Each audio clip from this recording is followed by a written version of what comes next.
Straight Politicking on all you mofos. And I'm here with my co-host, Munchie B, the mayor. And I got a guest co-host that pulled up all the way from San Diego, a.k.a. Dago. Hey. Called Dago. She's also a rapper. Mm-hmm. If you've been following her on Instagram, you might have heard her spit a few bars. But we got Nina Berreta in the house. Hi. They earned the first one. Forgive you for the times you took more than your share. Looking back, that wasn't love. I see the devil was there. God forgives, but I can't. Still have to grow in my faith. I get these visions where I blow off your face, and I know it ain't right. A lot I gotta work on in life. I get to talking to God. He said he gave me the light. How's it going? Good. It's going good, and I'm very grateful to be here. So thank you for having me. Well, I'm glad that you pulled up, Mm-hmm. and I'm glad we actually had an opportunity to cross paths. Myself as well. And I'm glad that I was able to hook you and Munchie B up, Yeah. link y'all up together. Yep. And that's an honor too, Munchie B in the flesh. But I wanted to ask you something, Nina. Yeah. I learned that you actually have some hell of a hip hop connections in San Diego with some very notable rappers over the years as you've been a rapper. Yeah. So you actually know Jayo Felony. Jayo Felony, Mitchy Slick, Damu, all of them. How about the guy that's in jail that gets a lot of coverage? Don Diego. Don Diego. Yeah, everybody. His brother just got out from doing life. He was on, LWAP? Mm-hmm. And because of some new laws that were passed, he was able to get out. So can you explain to us, like, how is it that you've been able to establish these relationships with all these top-tier San Diego rappers over the years? I was born in Los Angeles, and I was out there for a while and then moved to San Diego. And then as a teenager, I was doing a lot of bad. I was getting bad, running the streets. So they moved me back to L.A. And I started going to church in L.A., and I started rapping Christian in church, Christian rapper. And then that's a whole other story. I was hurt in the church more than I could be hurt in the world. So then I moved back to San Diego. And I don't know, I was like 15, 14. And at that point, I started hustling. I rapped every mic there was, every open mic there was, every performance I could do. And I was at that time, and I'm sure there's plenty of people that'll vouch, the only female rapper in San Diego that was doing this much, that was running everywhere. And that's how I knew everybody. Whether we got along or not, they'll always mention that I was there. Okay, yeah, I know Mitchy, I know Damu. I ain't never met J.O. before. Yeah, J.O.'s good people, too. Everyone's good. Mitchy Slick, he's a positive dude doing his thing. Mm-hmm. I wish much success for everybody. My goal was always, if I'm ever able to get to a place where I'm making a whole lot of money, that I could come back and help people's dreams come true. So how long have you've been rapping after the Christian Well, period? I started a little bit before because my brother was making beats. And him and his boys would always be hanging out, and I'd want to hang out with them, too. So I was like, I could rap, too. And that's when I started rapping. And then I moved to L.A. and did it in a church. And then came back, and now I'm here. You had a tomboy face? When I started rapping, yeah. You know why I Because said? I started smoking weed at that time, too. And then when you're smoking weed, you get, I get self-conscious. So then I'd go put some jeans on. And No, I asked that right because we ain't got to say his name either, but Alex had mediated something between you and this one dude.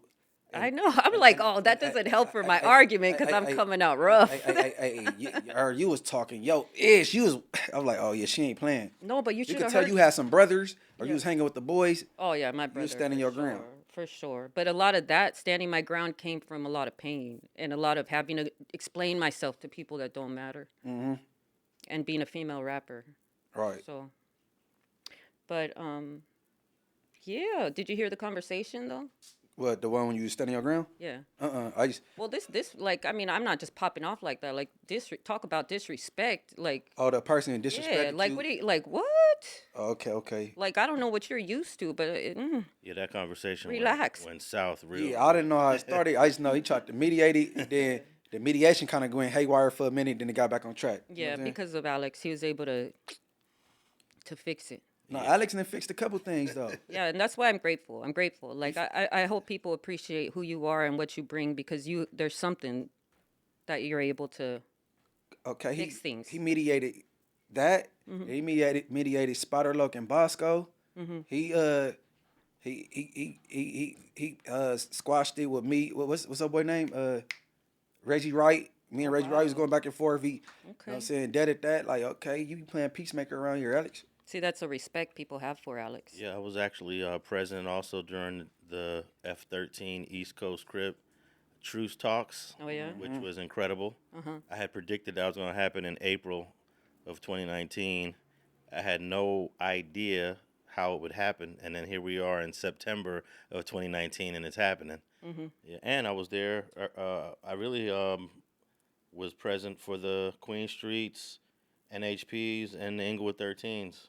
Even though it didn't last, but it was Yeah. it was for low. You know what I'm saying? I think it might have went from that was January of 2020. I think by 2022 it kind of went left. Right. Yeah, but we could bring that back. We can fix that back. That's not a hard one to deal with. Which one? The I-13s, I don't think so. because they all have history of being friendly at one point in previous generations.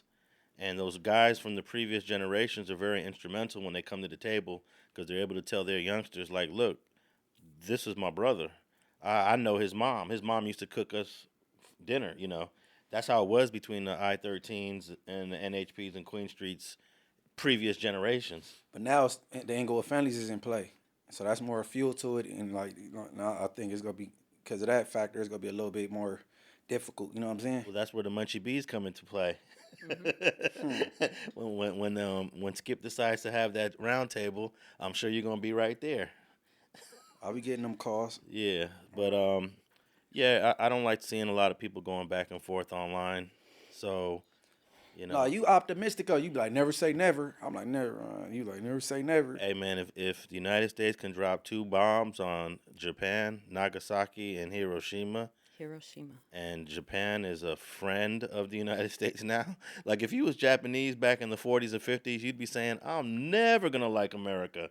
They dropped 2 bombs on us, but now Japan is like one of America's best friends. And they annihilated 200,000 people. All these higher ups and politicians all toe up. They criminals. Yeah. They worse than the gangbangers. I you know what I call it? When I testify in court for criminal defense attorneys, I call what the governments do is macro level violence, and what street gangs do is micro level violence. At the end of the day, there's no difference. But we tend to accept macro level violence because governments are behind it. That makes sense. Whether it's Hamas and Israel, Croatia, Russia, India, Pakistan, that's macro level violence. And what is it over? It's over dumb shit. No, that's what I said. They've been teaching us since I was in elementary. Violence is the answer. And they ain't trying to cough up the oil. We go bomb their ass, and they go, we better cough it up. Yeah, sometimes violence.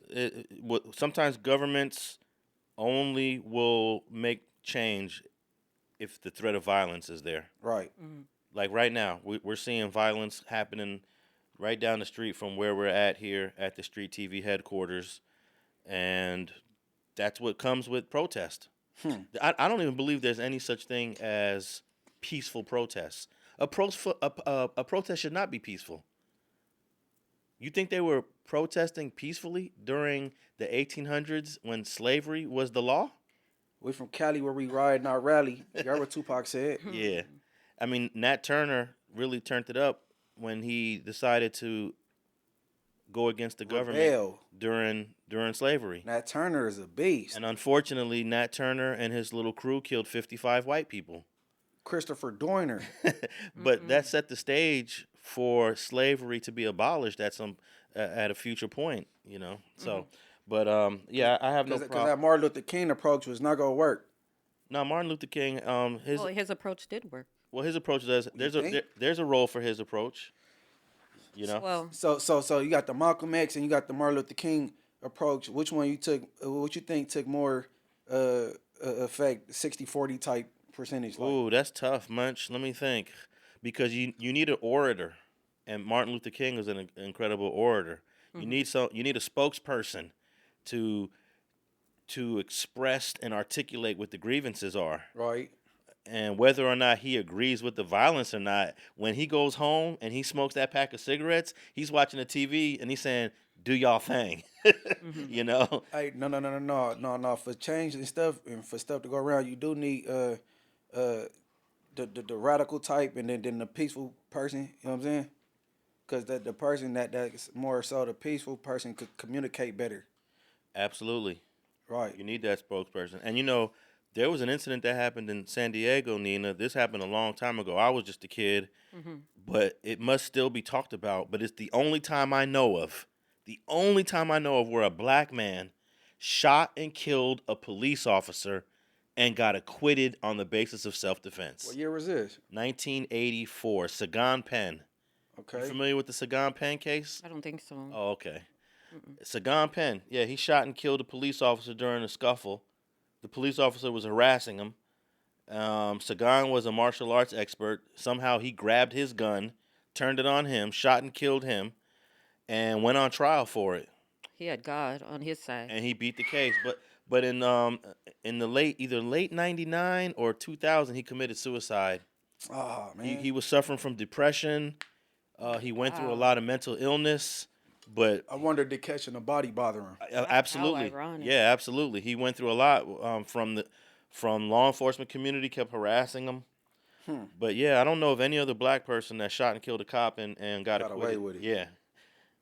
And it turned out that cop was a corrupt cop. He was a racist cop. And the crazy part is either the cop's partner or another San Diego PD officer testified against him and for the defense of Sagon Penn, and that cop got ostracized. Yeah, because they snitching on each other. They don't put that in a department. Yeah, that cop ended up quitting and moved up north somewhere. The boys club for real. Yeah, you can't go against them even if you're part of them. The police, they're a gang also. Just like the homies, we don't want to tell on each other. Ain't supposed to. They ain't supposed to tell on each other. You know what I mean? But I'm surprised you haven't heard of that Sagon Penn. But it was 1984, 85. They need to do a documentary on that. There's a couple, but not professionally done. Not professionally done. Oh, that's where you come in at. Yeah, I was thinking about getting some people behind it. 84. That's the year my brother was born. Yeah, some San Diego natives that hop on, like, you know what I'm saying? 'Cause I know Mitchy, he up on it. Oh yeah, all of them San Diego. Every time I interview like a guy from down there, they know about Sagon Penn. In fact, Sagon Penn's name became a gang name. I forget what hood, yeah. So there's like a big Sagon, little Sagon, baby Sagon. That's tight. But not, well, it depends. If you're part of his family, you're like, damn, I don't want no gang members I wouldn't mind. Yeah. Sagon. I wouldn't mind. Like if I did that and they had like the Munchie gangsters or something. Yeah. Hell yeah, write that shit out. Sagon got, he celebrated. His name is. He defended himself. Yeah. Yeah. All right. Well, let's talk a little bit more about since we're talking about this macro level, micro level violence.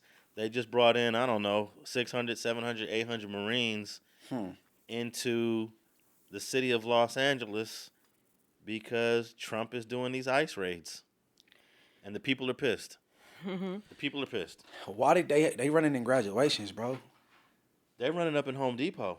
You can understand the ICE protests over the weekend here in Los Angeles without coming to and seeing a place like this. This is the Home Depot parking lot in the Cypress Park neighborhood of Los Angeles. And on Friday morning, before those protests began, there was reportedly an enforcement operation with federal agents where they showed up here and were looking for the day laborers. Those are not the most violent criminal offenders that Tom Homan and the Trump administration has historically said that they were targeting. It's very unusual to have an enforcement operation at a place like this, and that is the concern, that, as Tom Homan said to me, we may be prioritizing public safety threats and national security threats, but if you're in the country legally, you're not off the table. There will be immigration enforcement. Potentially including working people who wait on a corner like this in order for somebody to drive by and tell them, hey, I need help at my construction project or at my house. And so that's where things have changed here, how operationally things have changed, and how the feelings and the fear have increased here in Los Angeles because the posture of the federal agents has changed, especially when they show up at a place like this.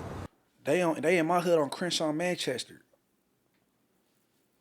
They all in Compton on Atlantic. They everywhere, bro. But why the graduations, bro? Like, it's supposed to be like this kid, big day. They supposed to remember forever, throw they cap up, and then they parents is running out the back door trying to get away. Yeah, that's where the line gets crossed, because I had a lot of, I had a lot of support, I guess, for the Republican Party before all this.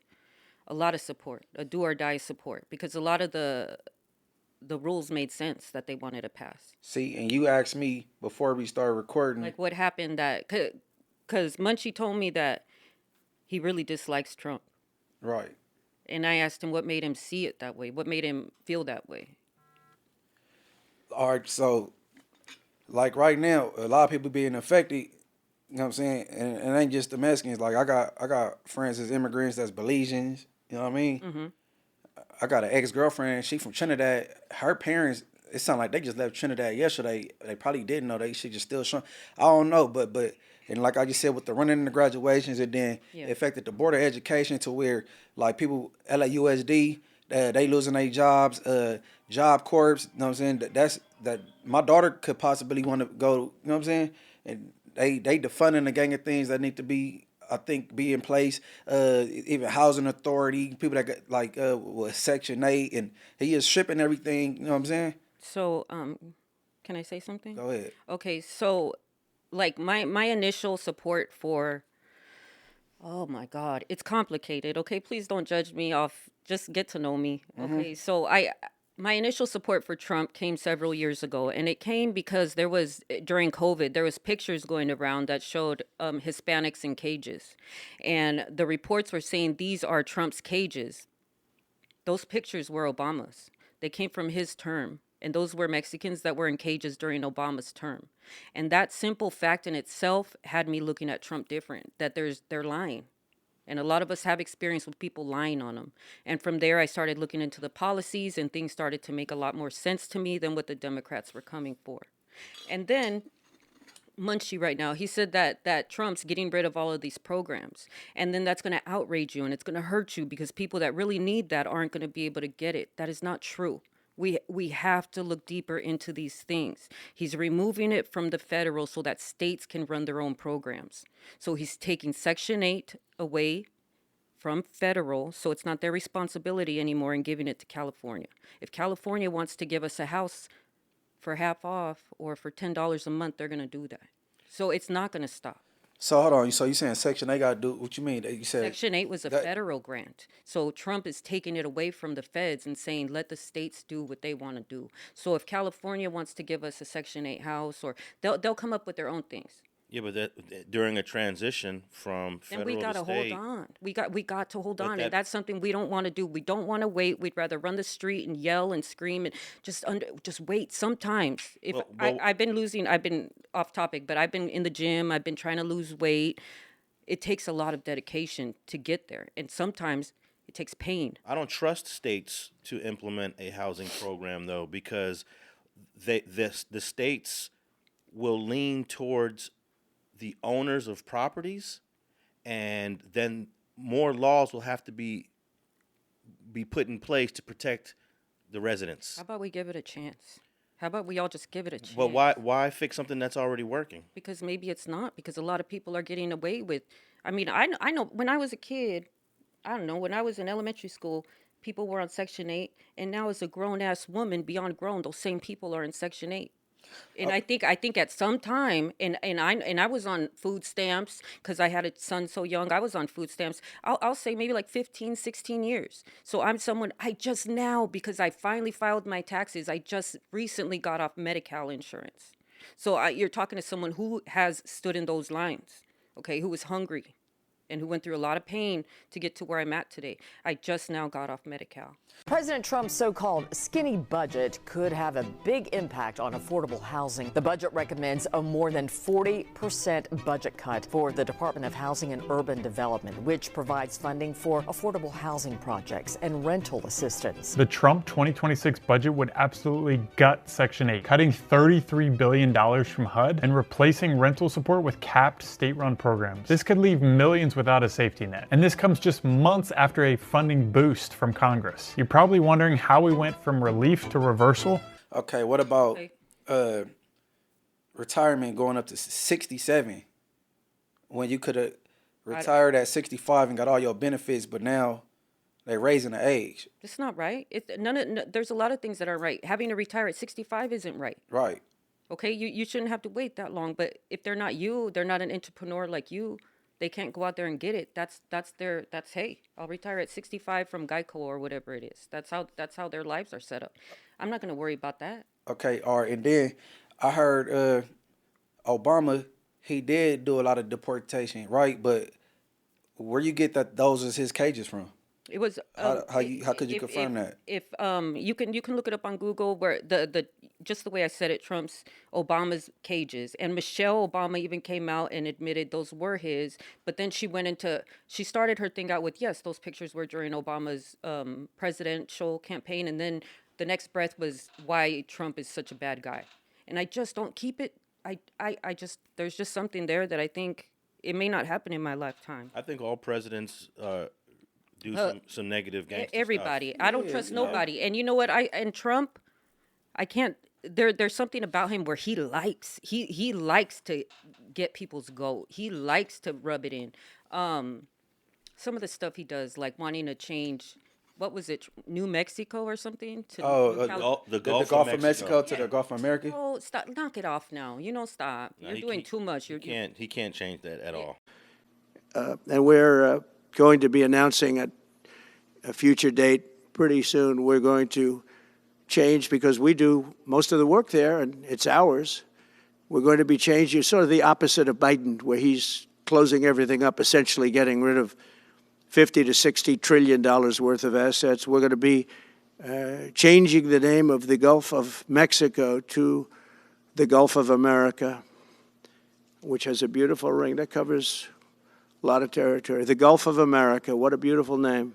Like little things like that, he's being passive aggressive, but a lot of things make sense. If you build a house and you run that house like a business, you're gonna tell people to get the hell out of here. But I'm just trying to figure out how you get 34 felonies, get found guilty, and then become president.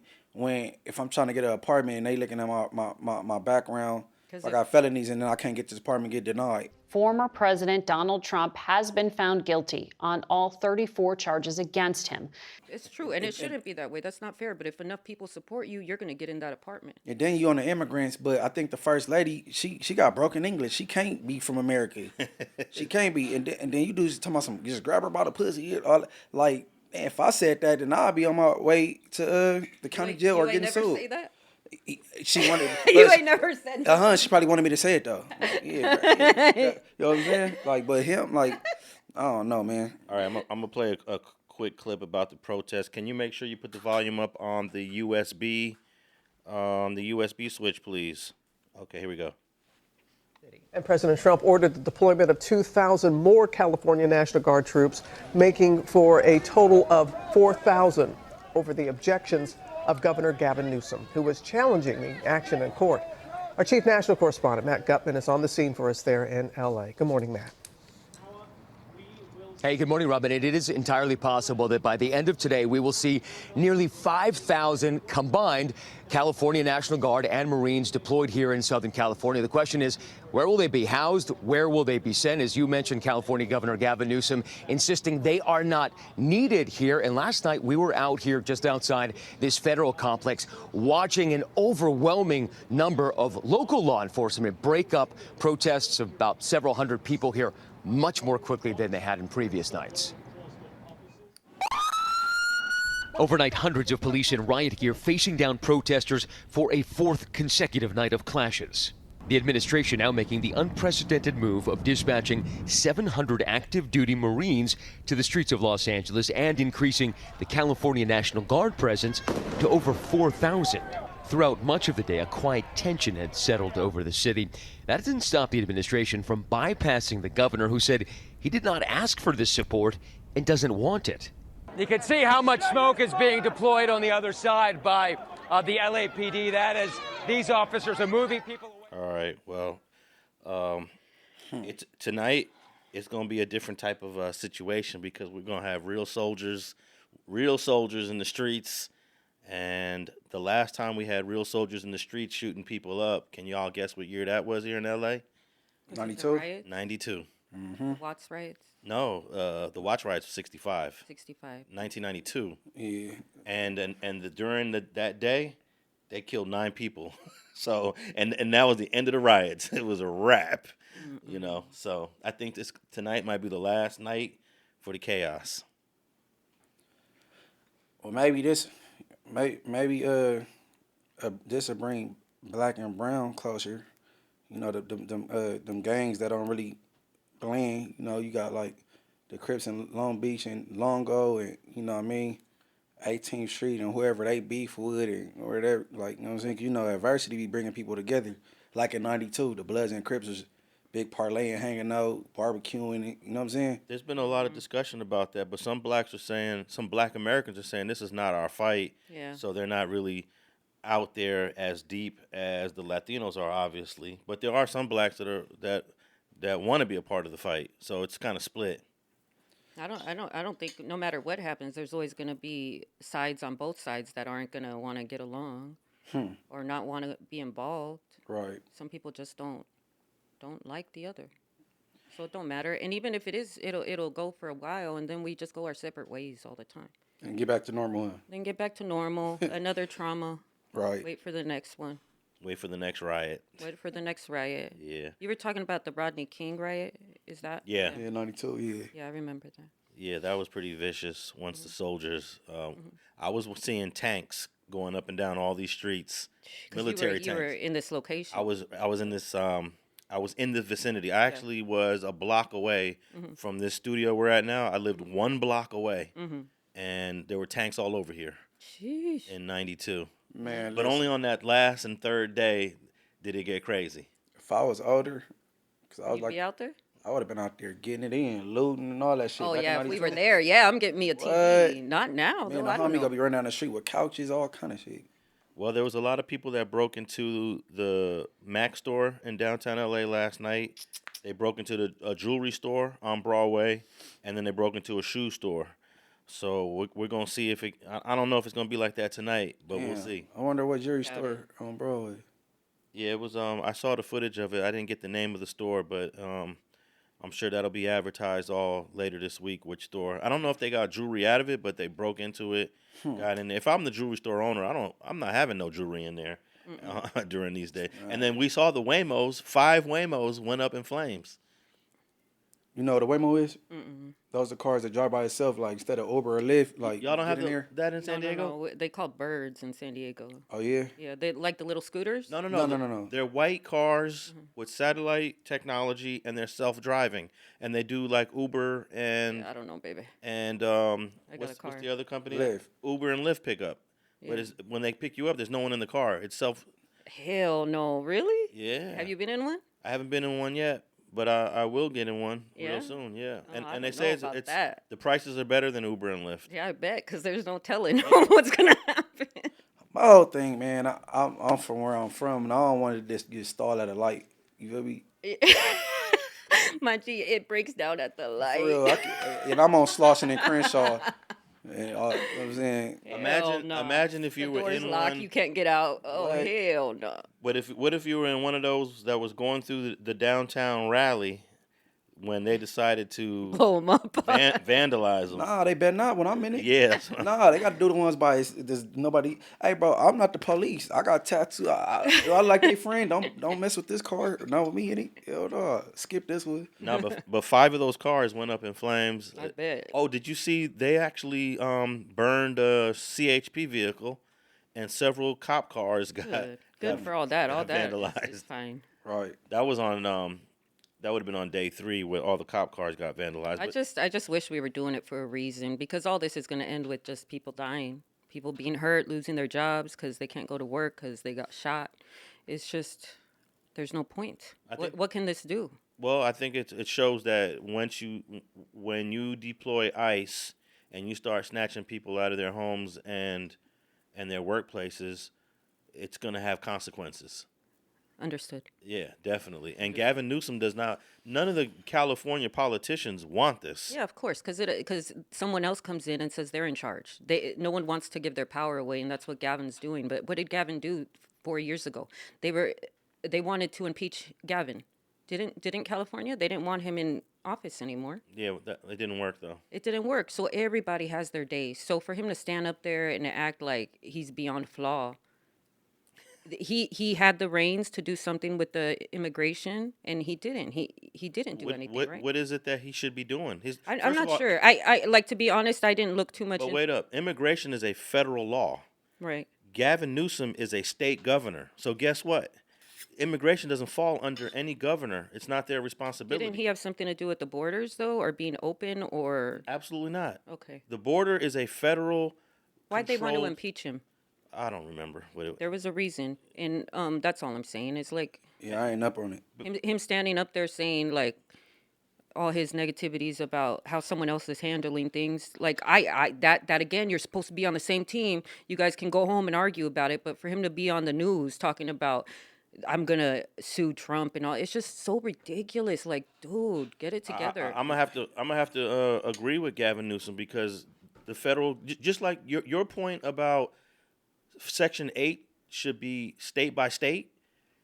The opposite is happening now with the government sending federal troops into a state that can govern itself. But isn't he saying they're not doing it? They're not taking control. I could have been driving down that street and got a rock thrown at us. I know, but the reason why the protests, I feel, are so inflamed at this point is because of the presence of the federal troops, the presence of Homeland Security, the presence of Border Patrol.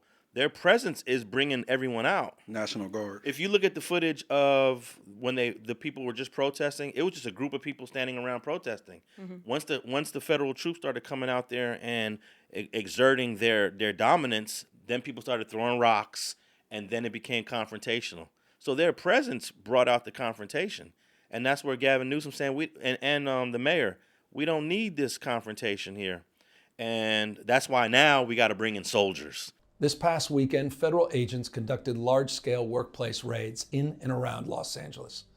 Those raids continue as I speak. California is no stranger to immigration enforcement, but instead of focusing on undocumented immigrants with serious criminal records and people with final deportation orders, a strategy both parties have long supported, this administration is pushing mass deportations, indiscriminately targeting hardworking immigrant families, regardless of their roots or risk. What's happening right now is very different than anything we've seen before. On Saturday morning, when federal agents jumped out of an unmarked van near a Home Depot parking lot, they began grabbing people, a deliberate targeting of a heavily Latino suburb. A similar scene played out when a clothing company was raided downtown. Now we got to bring in soldiers so that I could just end it all. Trump said Newsom need to go to jail. What's that? Trump said Newsom get him out of here. He need to be sent to jail. Yeah. To come and arrest him. Should he do it? I would do it if I were Tom. I think it's great. Gavin likes the publicity, but I think it would be a great thing. He's done a terrible job. Look, I like Gavin Newsom. He's a nice guy, but he's grossly incompetent. Everybody knows. All you have to do is look at the little railroad he's building. It's about 100 times over budget. We're putting a flagpole over there. Under budget. I always do under budget. What does your intel tell you about these people causing all the problems in LA? Are they people ICE is trying to deport, or are they professional agitators? The people that are causing the problem are professional agitators. They're insurrectionists. They're bad people. They should be in jail. Thank you. And he'd probably do it too. Let's see. I think we're all handling it the wrong way. I said my support for Trump. I can't see him telling them go into churches, go into graduations, go into. Who else told him? ICE has a boss. Isn't there someone that says, okay, troops, come in the room, this is what we're doing today? No, Trump is in charge of all of this. Yeah, but doesn't ICE have a boss? There's an ICE captain. But the ICE captain got a boss. You don't think the ICE captain is saying, I don't care, you get them in those schools, you get them in that. He's taking orders from Washington, D.C. Which Washington probably told him, just go get them. That's Trump. But he did. I just can't. So what you saying? He didn't specify no graduation. No, and you know that because you know that there's a warden and you know that there's jailers and the jailers take it upon themselves to mistreat people. Yeah, I highly doubt the warden said go in there and kick all their asses. This has been happening on day 1, day 2, day 3, day 4, and Washington, D.C. is basically saying continue on. I just think my point is there's a gray area somewhere and we all need to find it and do a little more research and try to understand before. If someone mistreats one of you guys right away, if I'm told someone mistreated one of you, I'd be upset and maybe want to run out there and do something. But all I'm saying is take a few minutes to understand where that stemmed from and where it came from. That's all my fight is. I'm confused. Just there's a reason these things are happening. Not to jump to conclusions right away. Well, I do know that people who are not criminals are being picked up, and initially they said that ICE was only there to pick up people who were. That's another thing I said. considered offenders. I don't agree with going into schools, going into homes, going after people who are trying. I think it's wrong. Well, that's what Washington, D.C. has implemented. Not think only it's pick wrong. up criminals, but pick up other people as well. I'm gonna give it to ICE on that. I'm not gonna agree. ICE is that under the authority of Washington, D.C. ICE also has a boss. The boss is under the authority of Washington, D.C. So you don't think there could be an ICE manager that's taking more initiative and more anger out than he was told to take? Well, this is day 1, day 2, day 3, day 4. I come from that position because I know that there's police captains that may not tell them to go kick everyone's ass, but that sergeant's still going to go out there and do it. Listen, when LAPD officers are out here whipping people's ass, that's because the chief said, whip that ass. Yeah, we can go on and on. I just, I feel you. I understand. And you got to understand, in military... I respect it. It's wrong. What's happening is wrong. Whoever's in charge of it, whoever told them to do it is wrong, regardless of my initial support for Trump. I think right now too many people are being hurt for me to justify that. And that's it. I need to do some more research. I need to look into things a bit more, but my empathy is with true victims. I don't think anyone is going to complain that violent felons that are not citizens of the U.S. are being deported. It's almost hard to defend that, right? Right. I get that part. But we're hearing from families, and we're seeing interviews all over Los Angeles TV, is that this person is not a violent felon. This person's not a criminal. This person's a dad. This person's a mom. This person's a son or a daughter with no criminal history. And I think Trump said this is what he was going to do all along. Right. All right, get the criminals out. Couldn't agree more. Joining us, Todd Lyons, acting ICE director. Mr. Lyons, thank you for coming on. I just hoped you would help us. There's been a little bit conflicting back and forth. Let's get the criminals, okay? But if you've been here a while and you're a reliable worker on the farm or in the hotel or the restaurant, might that come last or a different policy? Can you explain where you are on this, sir? Sure. First off, thanks for letting me come on and brag about the good work that ICE is doing. So, yeah, we're definitely sticking with President Trump's vision, and that we are focused on the worst of the worst, right? But under President Trump, we've been allowed to open up the entire immigration portfolio. So you have seen an increase in our worksite operations. You've seen an increase in our student visa screening, as well as some arrests. But I think really on the worksite portion, what you're seeing is we're actually going after those American businesses that are, exploiting human trafficking, forced labor, right? Things like that. And I think, the president and Secretary Noem, they would love to see American businesses taking advantage of the H-1B1 visas, paying that extra money and giving these people a lawful pathway to come in to build American businesses. But at the same time, we don't want American businesses exploiting forced labor, human trafficking. We found some instances of some unaccompanied minors who were lost in the system that we have found at some of these work sites. So that's what we are focused on. We're focused on the worst of the worst in the neighborhoods, especially ones in the larger sanctuary cities where a lot of these criminals are rearrested and then re-released just to go and offend again. It's and that's what the president has us doing. We're focused on those worst of the worst. Yeah, round them all up. And somehow there are people who are actually citizens that are getting caught up in this thing too, because they got to prove that they're a U.S. citizen because they have a Latino last name or they look Latino or they look like a paisa. Right. They're getting rounded up as well. My first name Swahili. I need to watch out. He'll try to send me back to Africa. Yeah, I get stopped a lot when I'm coming in from, well, not a lot. The last couple times I haven't been stopped. But when I come back from Puerto Rico into the United States, I would get stopped once in a while because a lot of Dominicans try to come into the U.S. through Puerto Rico because Puerto Rico is a U.S. territory. So it's easier to access the United States from Puerto Rico than it is from the Dominican Republic. So I get pulled to the side, being accused of being Dominican, and I'm not Dominican. But I get it. I understand that those guys are doing a job to prevent Dominicans from coming into the United States. But hey, man, I'm for coming here. This was Mexico at one point. This was stolen land. Yeah, I know. You know? And we use that argument a lot. We're all free. This is all our world. But it's in 2025, it's not. So now there's a way to do things. I know, but there's a history that we cannot just we can't allow outsiders to steal land Yeah, and then we're like 300 years. and then deport people. Oh yeah. If I as a full Mexican American, if I go to Mexico, I think I only have 13 days before I have to get the hell out of there. And they will grab me and they will take me back over. Now, if this is how Mexico operates, how come we look at America and we're so revolted and disgusted? If I can't go to Mexico being a Mexican, I can't. Well, the United States passed the Immigration and Naturalization Act in 1986 under Ronald Reagan to allow what we have today.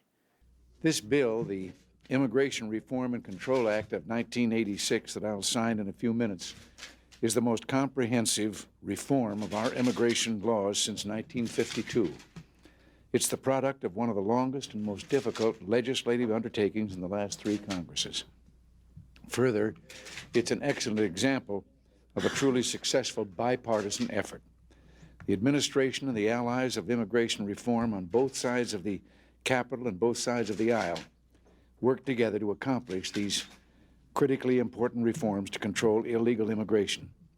In 1981, this administration asked the Congress to pass a comprehensive legislative package including employer sanctions, other measures to increase enforcement of the immigration laws, and legalization. The Act provides these 3 essential components.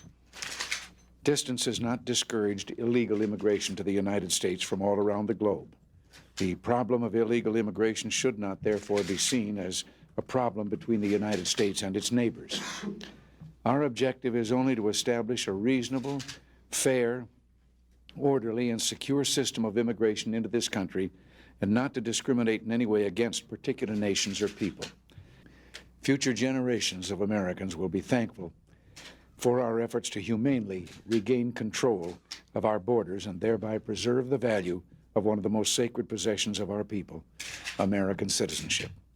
So now, I'll get on with the signing and make this into law. Hope nothing happens to me between here and the table.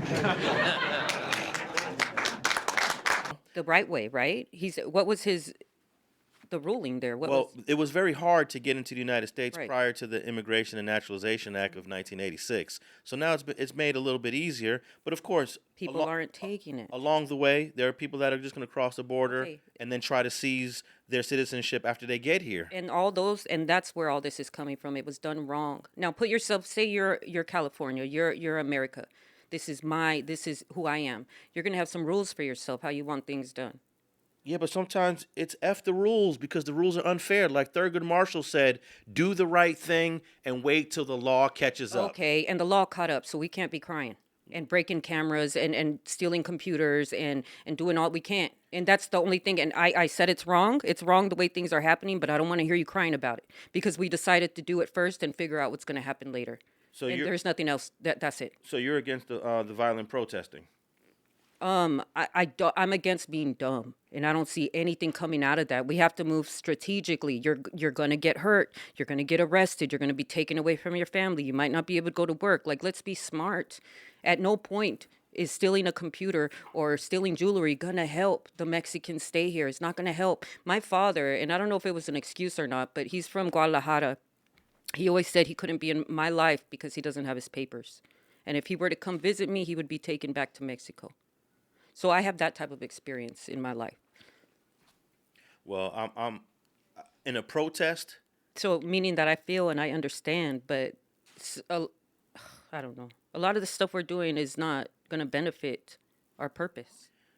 Well, I think in protest, you're going to get a mix of everything. You're going to get a mix of looting.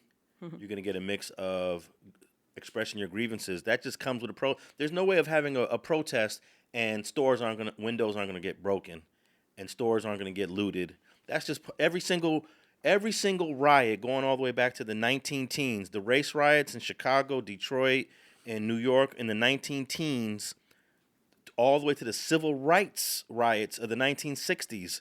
Stores got broken into to make a point. No, I think it was to take the opportunity. Because to get some, it wasn't to make a point. If I'm out there fighting for you, my thought is, and I need to get that necklace first, and then I'm going to carry back on. My thought is I'm going to fight for you. So I think we're giving too much credit to, people steal TV. Okay, look, Nat Turner killed children. Nat Turner was a slave in 1820. He killed kids. Why? Because they were white.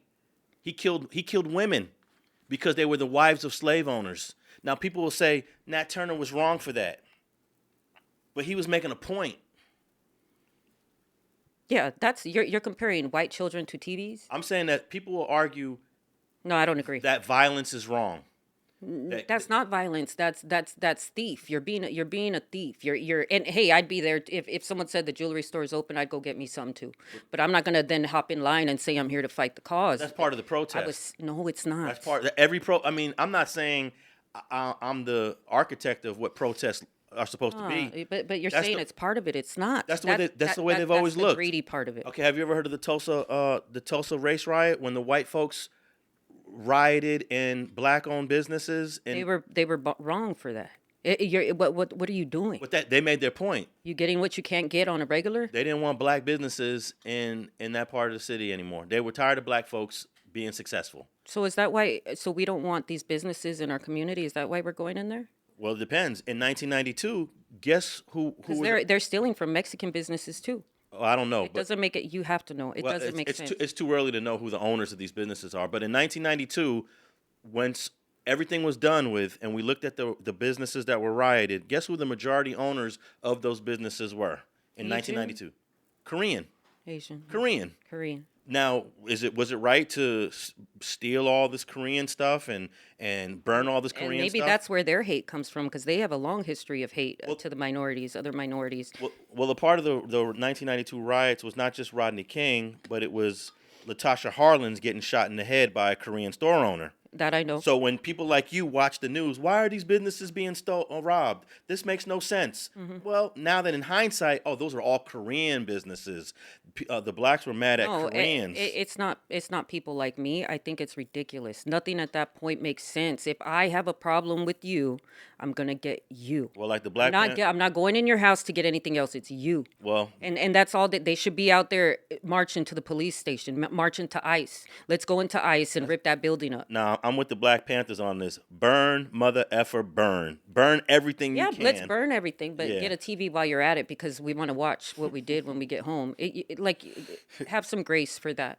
Well, people are gonna. I highly doubt Malcolm X said, "Go get everything." No, he's not going to say that, but he's not going to publicly criticize the person that did steal something. Malcolm X said, "By any means necessary." Yeah, by any means necessary. No, he ain't say, "Get me a coat while you're out." I just agreed with you. He did not say that, but he never publicly criticized those that did. But I take it then you support the freedom-loving attempts of the peaceful marchers in Alabama and these places. You don't get freedom peacefully. Freedom is never safeguarded peacefully. Anyone who is depriving you of freedom isn't deserving of a peaceful approach by the ones who are being deprived of their freedom. Y'all both got good arguments. No, that's a good one. That's why I'm quiet. There's some soldiers. Listen, there's some soldiers out there. Maybe we can end it with this. There's some soldiers out there that are marching and have their focus on ICE and getting ICE out of here, that haven't stepped foot in a store, and that's who I'm for. I'm for them. Their focus is there. I'm not gonna. All these other people that are taking the opportunity to go in the stores and get things may not even give a damn what ICE is doing. It's just an opportunity. So you say it's probably better for these people that's out here marching, gear up, get some straps, and when you see these National Guards and shit, start busting on them. If you're no, for real, because that's who you mad at. Do something. So direct it to who you angry at.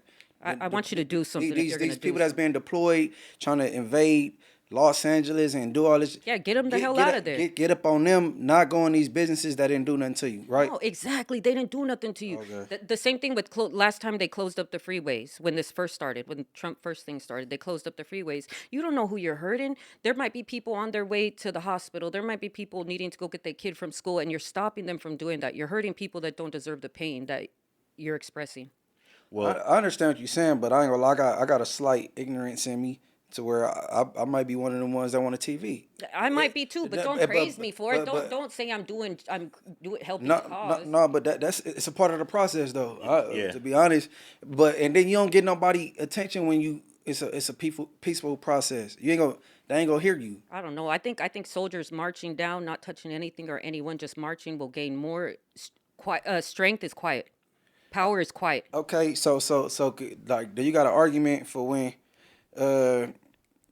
Trump incited them people to go down to to the whatchamacallit, evade that. January 6th. Yeah, he never told them to go inside. Yeah, he did. He said, "You're gonna march down to the what is it called, the Capitol." March, baby. He didn't say go No, in you there. go in there and we go. Nah, man. If we can find a clip, and he incited him, he said, and he said, "I'm gonna be right there with you," and then he wasn't.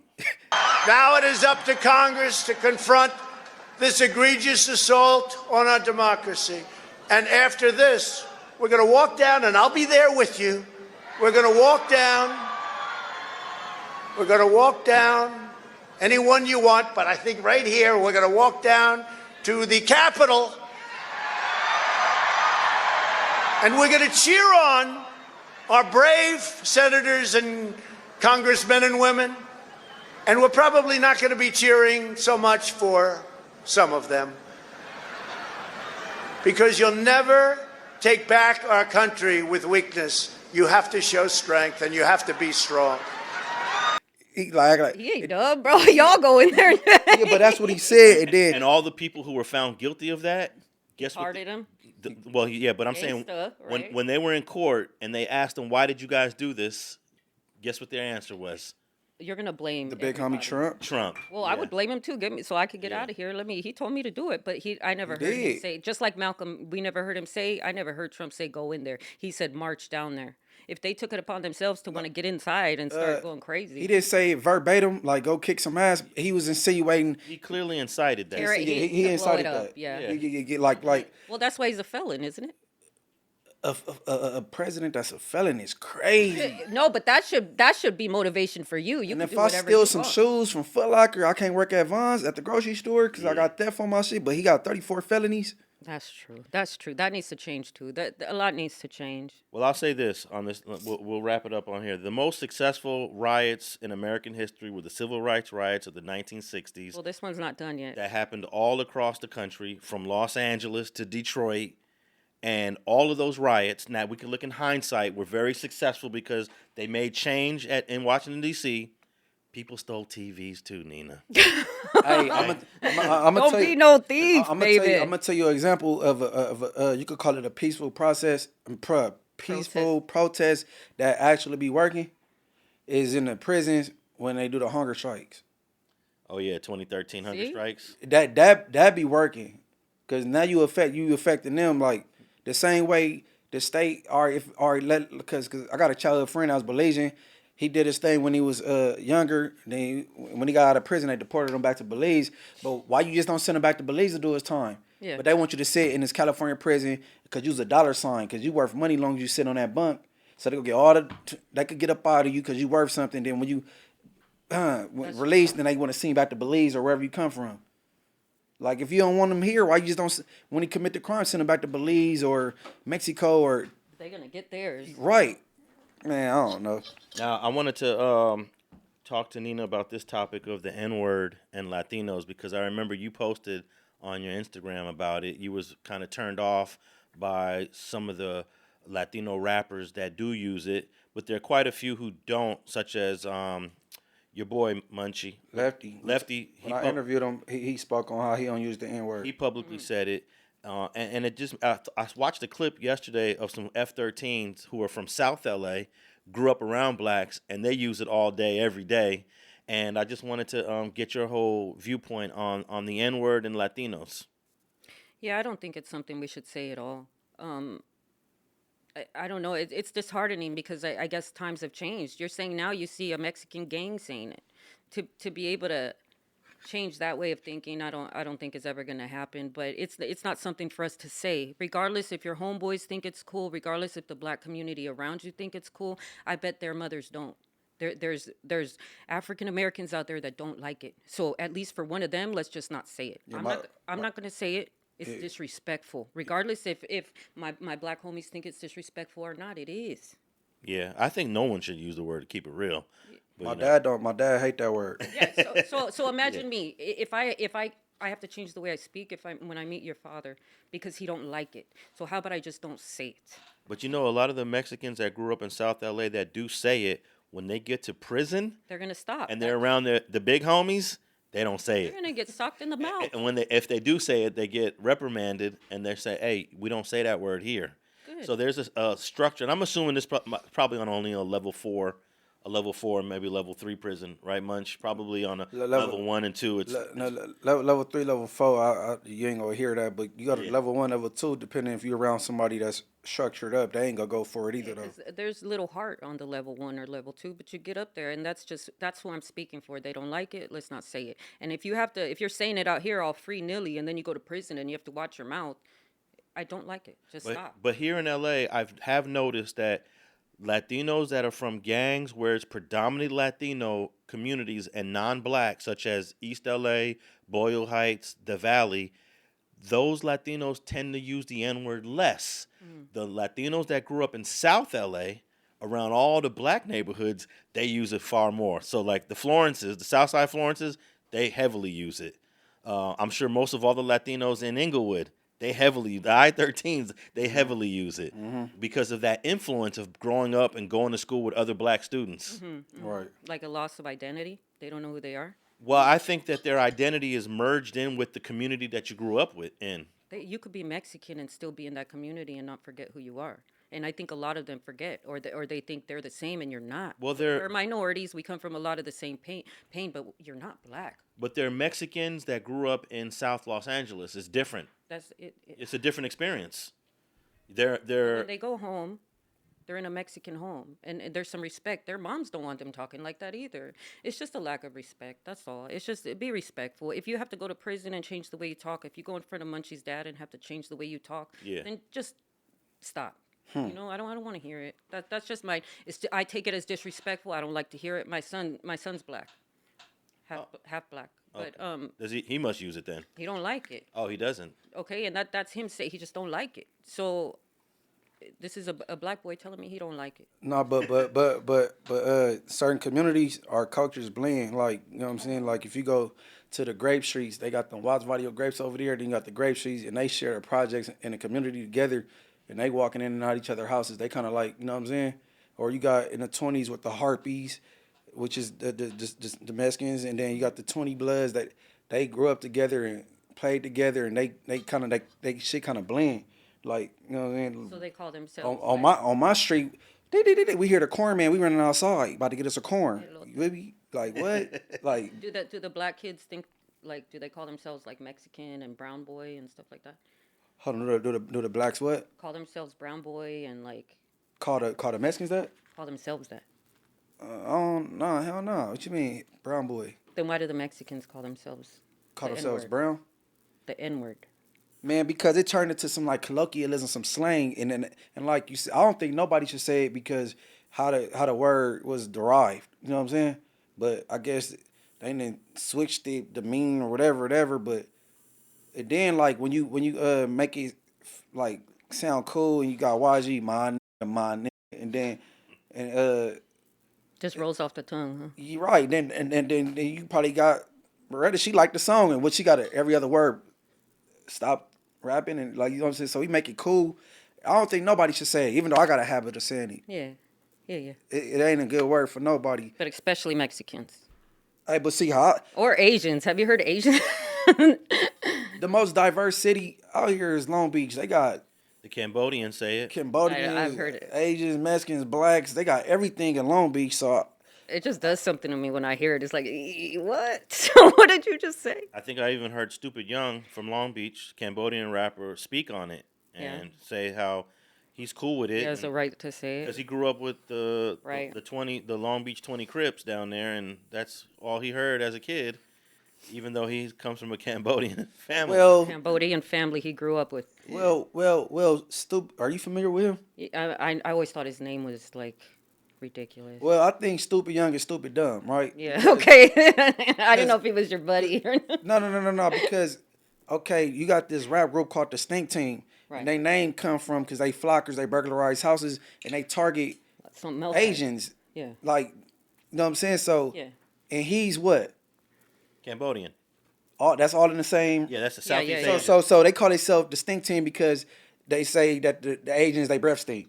Oh, wow. Really? So he on song after song after song with these dudes called the Stinc Team, but the name of that group is disrespecting your people. So I'm like, him using the word N-word, like he whatever he said. He already don't care about nobody. What you said don't even matter because you don't stand on nothing anyway. You know what I'm saying? Yeah, that's ridiculous. You stand on absolutely nothing. So the N word conversation, he can't even touch on that. He gotta start with the self-hate first. He need to delete all them songs off his YouTube and off his diss show first that he did with them dudes that's disrespecting his ancestors. I didn't know the history of the Stinc Team name was derived from that. Yeah, the stink, like the chink, stinky, chinky, talking about like they breath stinking. Like it's the Stinc Team. That's how they came with the shit. I didn't know that. Right. Interesting. So that's why I say stupid young is stupid dumb. Yeah, I go with that. Stupido. Stupido. Nah, I like stupid young. Who would call themselves stupid though? Well, he's. Oh, here we go with the excuses. No. Well, his granddaddy. No. You got to, you know, they're like, oh, I'm going stupid, like, or in the Bay, like, I'm going dumb. You know what I'm saying? Oh, that's in the Bay. Yeah, but like, we out here. Yeah, Is but he from the Bay? No, he's from Long Beach. All right. He's a Asian Crip. Getting a headache. All I know is if I wouldn't I wouldn't want to play for the team called the Rancho Cucamonga Cracker Killers, and I'm a white boy. Oh shit! Facts. You know what I'm saying? Like, so why would you do music with these dudes and they call it the Stinc Team and they disrespecting your people? Get in where you can get. I don't even think he's looking at it that deep. No, he just want to get on the song and shake his ass. Yeah. Hey, he's been one of the most successful Asian rappers in Los Angeles history. I don't know how many there are that he's. There's not a whole lot. I mean, a lot have come and gone. Yeah. Never really been able to, They have a hard time be stable. Yeah, in general. Accepted. In general, I think Jin from the East Coast was one of the first Asian rappers that was signed to Rough Riders with DMX and them. Oh yeah, I remember him. But it's been very difficult for Asians to break into hip hop, even though you hit the streets and there's 100 Asians rapping. Yeah. But for them to make it is Asians, difficult. And like they're very talented and they can sing their ass off. But I've never seen one that's been able to reach success in America. Well, mainstream. A lot of us got it hard. A lot of races. We have a lot, and I know my sisters are half Filipino. So I've experienced a lot of that side of the family, and they have it hard too. A lot of talent, and they'll probably never get the chance. Hey, rap, and most entertainment is a black sport, and it's gonna. We want to see black artists. I think when it comes to entertainment, no matter how talented other people are, non-blacks that are around, we still want to see the black artist, and it's very shocking when a non-black can do it too. Yeah. That's why Eminem is such a phenom. Yeah. Someone the other day was asking a question online: who's the best rapper out right now? And a lot of people's answer was Eminem. Drake. And yeah, Drake came. No. I mean Kendrick, because Kendrick is currently Kendrick is the best rapper. But can you imagine if 100 years from now we look at who was the best rapper? And the answer is a white guy, which could possibly be. I like Kevin Gates. I wouldn't say Kendrick Lamar is the best. I think Kendrick a body. Wait, you listen and you really think like bars. Bring that mic to you. There. Bars right there. He said mustard bars. I think he has a more aura, more power, more reasoning for what he's doing. But as far as best rapper, based on music and lyrics, Kendrick. That's why? Because his music and his lyrics or his purpose makes him the best. Who, Eminem? Your purpose ain't got nothing to do with what type of musician you is. I mean, you could define best for yourself because best is subjective. We talking about talent-wise, accolades, overall, impact. Especially whenever you get the title as the top rapper of the year, which no doubt 2024 was Kendrick Lamar. Facts. You end up getting on that all-time list somewhere when you're and he might be the top rapper of 2025, depending on his tour and if he drops something else. I think Eminem he top 5 though. Yeah, Eminem. You can't. It's hard to. Man, I can't believe how much Spider does not like Eminem at all. He doesn't give him because 50 Cent come from the Eminem tree and 50 Cent dropped Spider. What happened? Where did Spider go? What recently? No, because I know that there was a little issue there, but I didn't know it was everywhere. What you talking about? That's a whole long story. I know he's not here. Yeah. I know that. Oh. I didn't bring Spider up to talk about that. I just brought him up because he will sit here and defend how Eminem is not a top-tiered rapper. In fact, he had Hoodie Hood here, and Hoodie Hood said Eminem's one of my top rappers. So he said, spit me a bar of Eminem. Like, and you can't just spit a bar randomly if you're not prepared for it. Yeah. Nowadays, everybody want to talk. They got something to say. When none come out, when they move. So because I forgot about Dre. I'll say. I was gonna say Mom Spaghetti. Okay, can you spit? Who's your favorite rapper right now? Kevin Gates. Kevin Gates. Spit me some bars of Kevin Gates right now. I'm doing the spider look, by the way. Spit me some Kevin Gates bars right now. Love Bug. Have you heard that song, Love Bug? That's he wants you to spit a bar. I don't know, but I can't remember. That's my point. Just because you can't remember or can't think, that doesn't mean Kevin Gates ain't who he is, right? Exactly. So he got Hoodie Hood on that because he's saying Hoodie Hood spit a bar of that guy, and it's like, bro, Eminem is. I like Eminem. That's all it is. You know, No, he top 5, but Eminem, his should be kind of hard to remember and recite because he raps so fast and. Okay, so you just spit an Eminem bar, right, Munch? Right, okay, can you spit another Eminem bar?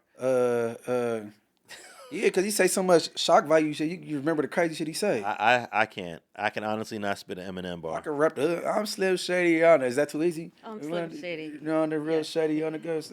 Please stand up. Like, no, that's the he knows that's easy. the hook. Yeah. That's the hook. But you talking about like the verse? Yeah, some lines. Yeah, if it came on, I could rap along to it. How about Tupac? Tupac? Everybody. He got the most quotables. Yeah, he got it. He definitely got it. I'm even like, I don't know. Can you spit a Tupac bar, I have to, first off, in the click you claim, West Side till we ride, come equipped with game. Hit him up. You claim to be a player, but your wife. Yeah. Bad boy for life. Okay. I think Tupac is too easy. To like, you know what I'm saying? Mm-hmm. Yeah. Ain't What nothing do you but you gangsta thinking? party. At the same time, they trying to take mine. Doing my thing. And you know what I'm saying? Like, But it's hard, right? Dear Mama. Dear Mama. Even as a crack fiend, Mama. You still Always was a black queen, Mama. Yeah, like Tupac, that's too easy. You have to. I'm gonna tell you who somebody to put up there, but you ain't gonna be able to quote him because he rap too fucking like. Who go quote Busta Rhymes shit? Blah, blah, blah, blah, blah. I can't. Nah. I'm But he gonna hard. tell you one of the best rappers that can freestyle and sit there on the mic for 10 minutes straight is Black Thought, and I can't. I don't even know who that is, bro. Oh, you don't know Black Thought? Oh my god. I was born too late. The Roots. Yeah. If you are worried I don't think Black Thought is that old though. How old is Black Probably Thought? like 45. How old is Black Thought? Black Thought is one of the But most, he was also a niche rapper. That was more like bohemian. one of the most creative MCs ever. But you know, he doesn't have hits. He doesn't make music, quote unquote. But can he rap? Absolutely. There's a lot of people that can rap that we'll never hear about. Yeah, but a lot of people can rap, but they can't make a good song. True. Like you gotta know how to make catchy little. You know what I'm saying? How do we even get on this topic? What do we got else? We was talking about because we was trying to give. Oh, we went from Eminem the his N word. credentials. Yeah, we went from the N word to Oh, since we on it, well, Eminem, my ninth grade Ooh. teacher played the thing when he was nigger, you black, bitch, Yeah. and all that, but the world forgave him. They did. But that was on an underground mixtape. He never used the N word on a commercial song. But he did that. He said he was heard a black woman heard him, and he black bitch and with the hard ER. And, He really said all that? yes, ma'am. I heard the I heard the rumors, but I didn't. No, I was in ninth grade, and my English teacher brought it in. Ooh. He played it for us. Oh, that. Shout out Miss Gagne, so cute ass. I know she out here somewhere. So let's see. What? Who else do we have? We have how we met a certain individual. Who's that? Your friend Melvin Banks? That's not my friend. Oh, okay. Yeah, please don't do that. I thought it was. No. When we first linked up. I tried to befriend him because I feel bad. I felt bad. So you tried a friendship with him. I tried, and that, you know what? I'm a good person I could tell who people are. Mm-hmm. I'm a good read of character, and that was one that I learned my lesson on. That So you misjudged. I misjudged completely, and I even had to apologize to Alex because, like, you know, I was warned about this person. I was warned by all of the freaking computer about this person, and I'm real pro underdog, so I don't like seeing people mistreated. I felt bad when I saw him getting socked up in that restroom. I thought it did something to his brain, and I think it did. It did something to his brain. Even if he wanted to be a friend to someone, I don't think he could because he lies so much. So I first befriended this person because I felt bad for him, and I know that I'm a strong woman, so I'm able to help. in certain ways. I've never met him in person. It was just online. And I felt bad about everyone attacking him. I thought that I could support him. I'm pro underdog. And he basically taught me why people don't like him and shouldn't like him and shouldn't trust him. I think everyone has their own reason why they don't like him, for those that don't like him.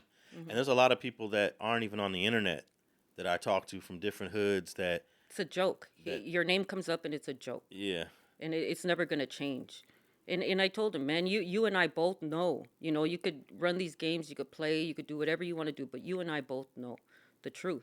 And that's how I operate with everybody. We both know. So whatever you want to run off with and say and do, I don't even care. I don't even have like a personal problem with the dude. I never met him face to face. He reached out to me. He reached out to me in 2016 on his Facebook page asking if I would do an interview with him. And I never responded to that one. And then he reached out again in 2018. And I said, I'll do an interview. When he reached out to me in 2018, I was actually in Puerto Rico. I was actually sitting on a balcony with my uncle when I had the conversation with him and Angel. I said, yeah, we'll do an interview. This was 2018, early 2018, because we had just had a hurricane. We had a devastating hurricane. And I told him when I come back to L.A., we'll link up. And it just never happened. And then he reached out to me again in 2021 or 2022, probably 2021, saying he wanted to do an interview. And what baffles me is he goes on the internet and says, I don't like that channel. I never liked that channel. They told me to don't do an interview for Street TV. Alex is mad at me because he used to try to interview me all the time. You know what I'm saying? When I was like in good standing with the Hollies. And the Hollies used to tell me not to do the interview. And I told him one day, look, the homie said don't f that interview. And plus, I don't want to do Street TV because don't nobody over there blow up. You know, he act like a female. He been mad ever since, been trying to dig in my background, trying to find things about me. He's mad for a female reason, bro. But I have all the texts and DMs of this guy basically begging to come on the platform. Just called you right now for my number, and I sent you a text too. Hit me. Look, that's him in a nutshell. It's strange, it's weird, it's lies, it's brain damage. And I was willing to interview the guy in 2018. I mean, I wish I would have, because I would have had this classic interview that would be probably widely entertaining, that we could probably enjoy and laugh at if I did do the 2018 interview. But here's the thing, and I think this is the reason why the 2018 interview didn't happen. And I don't know, this is just my speculation, but I pull up in your hood when we do interviews. And in 2018, he was having issues with his hood, Hollywood. So it would have been difficult for him to post up in Hollywood and then have me and my crew come there and do an interview with him having the issues that he was having. So I think that might have been one of the reasons why the 2018 interview didn't happen. I don't know, but he ended up having issues with all the guys over there, and he doesn't pull up over there to do interviews. Yeah. He doesn't even do interviews in person except for No Jumper. Yeah. You know. And then he hired security for that day. Yeah, he hires security, and he comes like 10 to 15 deep because of so many, I guess, issues he has. I mean, if you find yourself hanging around Snoopy, like, who are you? What kind of person are you? He lies a lot, and I think we can go back to his interview with Adam, where Adam asked if his children were his children, and to the whole world, he told the world that his children weren't his. All three of them wasn't his. And what was his evidence that they weren't his? He said he did a test. There you go. He said he did a DNA test, and he confirmed that those weren't his kids. Sorry to be the one to break your news, but I just did a blood test on all three of the babies. None of them are yours. Am I lying? That must be the best feeling on earth. Let me tell you something. Although I'm sure you love the kids and everything, so that must be kind of weird. Them kids, them ain't mine. I'm gonna keep it real. Since them mother was born, I've been stressed. I'm gonna keep it real. I'm so happy that them kids ain't mine. So everybody can stop saying, that's Snoopy BadAzz, baby mama, Snoopy BadAzz, ex, and all that. Y'all can kill that because we got the DNA test. Them are not my kids. Do you think that she was running around getting pregnant by whoever and then just coming back to you each time and just being like, it's yours? That's exactly what I think was happening. That's wild. Now that it comes out, because think about it, man. Why would you speak that bad about somebody that you got 3 kids with. But now that it comes out that they're not mine, it makes sense now. But her, I'm gonna move on. The kids ain't mine. We got the DNA test. Listen, what type of individual says all that and it was all a lie? And he been 32 for 5 years. Yeah. He in his 40s. Hey, when he was on holding court, he was 29. Yeah. And he did an interview the other day where he's, I guess 35. He's going to live the rest 5 years of his 30s out to the max. He's a liar. And people like that are dangerous. And people that hang out with him and do his bidding are dangerous. They just want to get in where they could get in. I wish him well. And I really do think him getting knocked in the head so many times did something to him. Hell no. He been cuckoo before that ass whooping in the bathroom. Oh, well, okay. I'm just going to let you be. You go on. I think there's nothing of me on record denying my children, denying my life. There's nothing of me lying. There is plenty for you. And that's it. Well, anything else you want to say about the young man before we move on? I mean, he's not even that young. He's in his 40s, isn't he? Yeah, he just had a birthday, I believe. Happy birthday. Late May or something. Melvin Banks. Happy birthday, Melvin. Happy 40. You know what's crazy? When I was a kid, I'm going to say like 14, 15, 16, I knew some older dudes that was friends with his dad. Oh, my God. Oh, no, well, let me take that back. Not friends, but knew his dad. You know? Yeah. So when I was young, I knew who his dad was. You know, his dad lived actually not too far from where I had lived. Yeah. Keep it real, you probably know more about his dad than he do. No, for real, because he never really, like, his dad died when he was, like, what, 6 months or something? His dad died in 1986. He was 1 year old. Right. He was born in 85, so, like, you know what I'm saying? When his dad died, when his dad was murdered, I was 16. I was 16 years old. I'd be thinking maybe prison does that to someone's mind. Like, No, what prison happened? ain't Like, do what? that. Like, or it's a sickness, pathological sickness, right? It's a sickness. What we diagnosed him? Yeah, we diagnosed Delusion of him. grandeur. Yeah, delusions of grandeur. But there was a diagnosis that I had.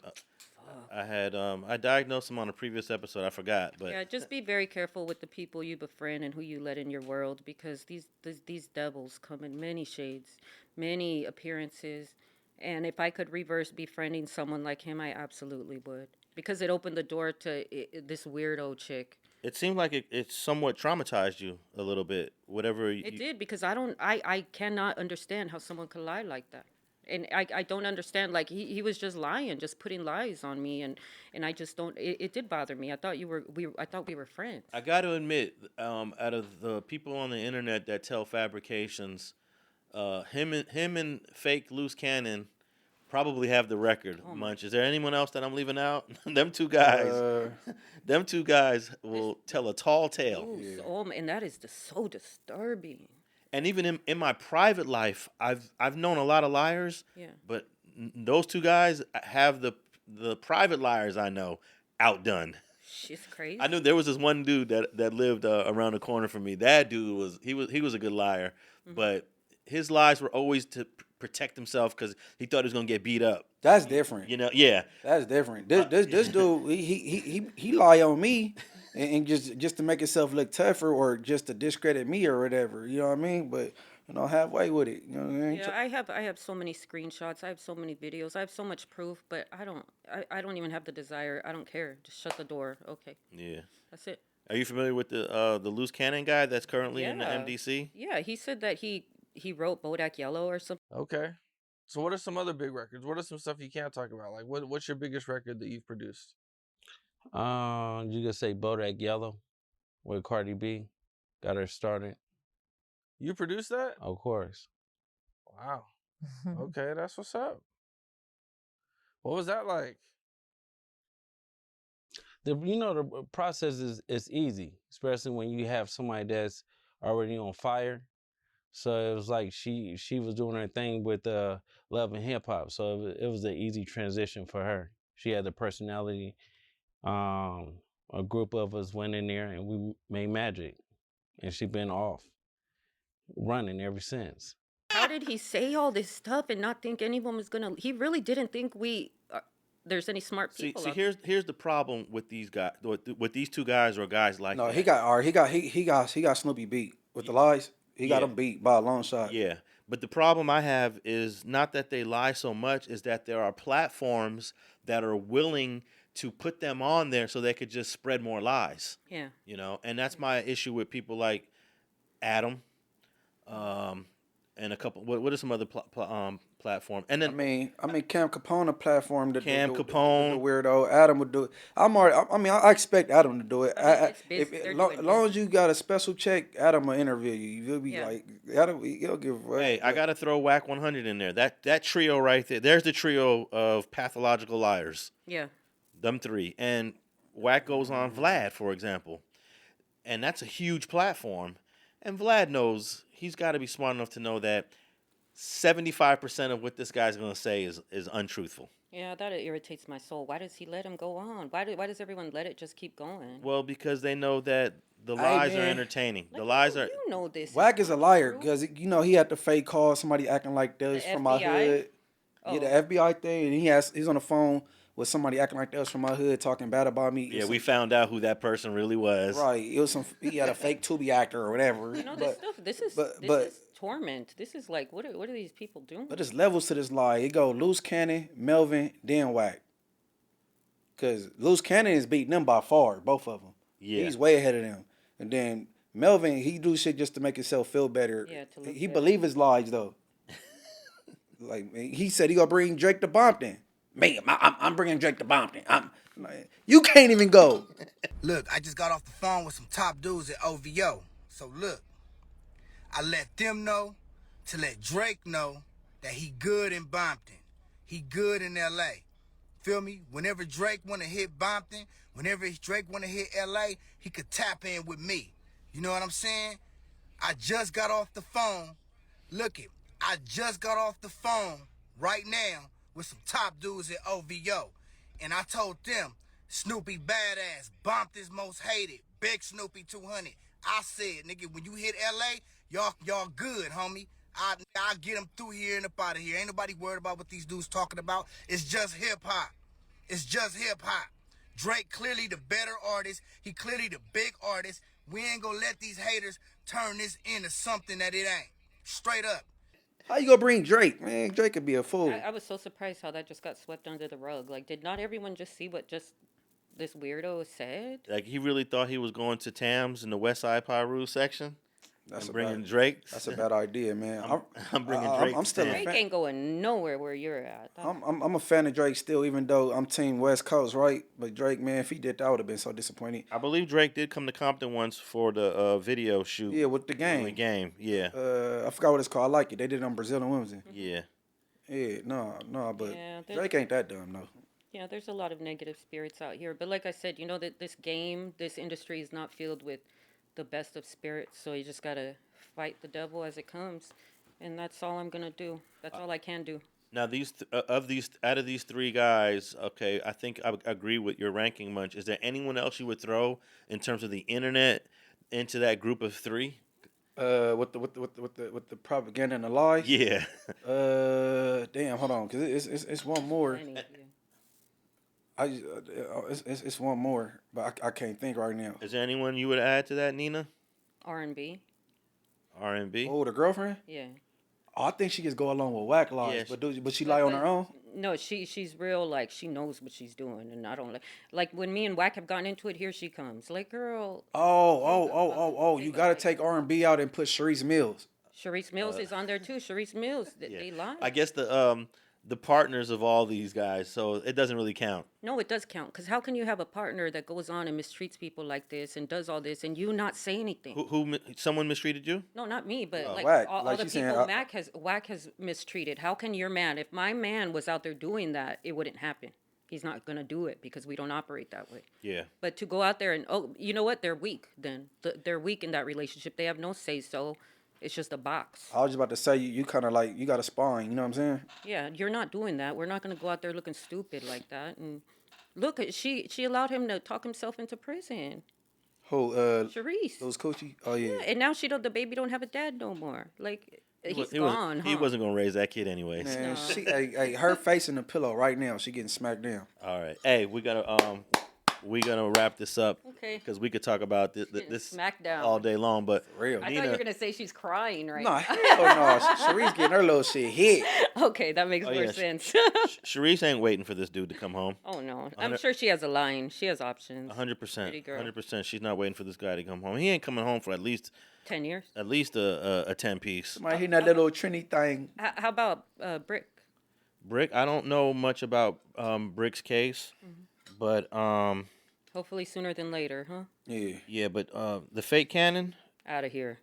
Tremaine, he's gonna do at least a dime piece because he's got multiple cases. Bro, he told Whack that he's really 32 and his brother just looks like him.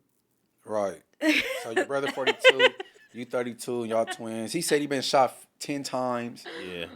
He got shot in the mouth and it hit a nerve. That's why he talked like that. He Hey, think but- he Oh 50 wow. Before we wrap this It's up, still, the bullet's still in there. before we wrap this up, though, you guys got to admit, maybe you won't.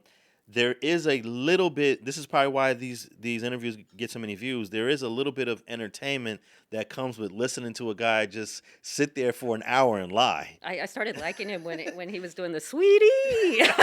I know that's right. Hey, Sweetie. So that You're the second one to say that you like that. but there got to be a little bit of schizophrenia or bipolar with this dude, Melvin Banks, because every month he got something new. Red Mafia family. Oh yeah. Some Cherry Chuck shit. Hold on, let me. And when he ran up those stairs, that was not a play. That hell no. that absolutely happened. Don't let him come on your podcast and talk about it was a play. It wasn't. He got chased up them stairs with them slides on, them dirty ass drawers he had on. That was absolutely real. Play the video. And I know Alex, a drop it. lot about that situation. I know a lot about who that person is.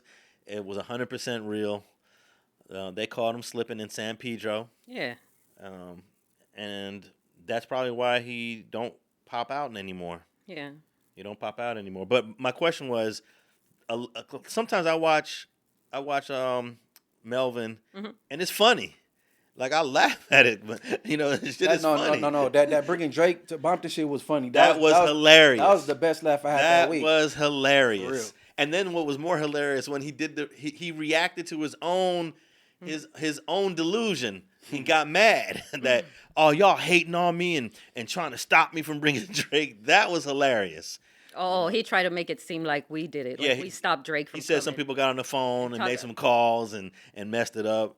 And I did a video reacting to it, and I don't know why he mad at me. You put the content out there, but fool. He don't know what it sounds like coming out. Yeah, I don't mind when people get on their own platform. That was Snoopy on his own Instagram. That was him on his own YouTube. Say what you want to say, but to now make the rounds and do all the interviews, was it Cam Capone, No Jumper, and just continue to fabricate? That's where I'm upset with some of the platforms. In fact, I will never go on a platform. You will never see me on a platform that promotes the pathological fabricators. Well, no, I think you might have to go to put a different voice to that, to make it vocal. Why are we allowing people to lie up here? We're doing it right now. We're doing. I can do it on my own platform. Amen. I can do it on my own platform. Amen. All right, Nina Berreta, where can the people tap in with you? It's on Instagram at Nina NINA __ Beretta BERETTA. Hit me up, holler at me. And in terms of music? And I'm working on music. I just put out a single. I have songs coming out every week. They're, I record them all myself. I run Pro Tools, and I put a lot of heart into it. I don't know what's going to come from it. I mean, I've been chasing a dream my whole life, but now I'm just living it and enjoying what I do. And again, I'm very grateful to be here with you guys. Thank you so much. Thanks for coming. And Munchie's kind of the same. He drops music whenever he kind of feels like it. Right now, hard though. I heard it. My boy Perryon J. Key and Munchie B featuring Lil Boosie is called Red Lambo. Is out right now. Shoot. Perryon J. Key, Munchie B featuring Lil Boosie is called Red Lambo. Everybody tap in on tap out with that, for real. And I will not be dropping any music. This week. This week or next month or this year. But you can find me at Alex Alonso 101 on all social media platforms. Of course, this show and the audio will be broadcast around the world on all your podcast platforms, Spotify, iHeart, and Apple. and we out.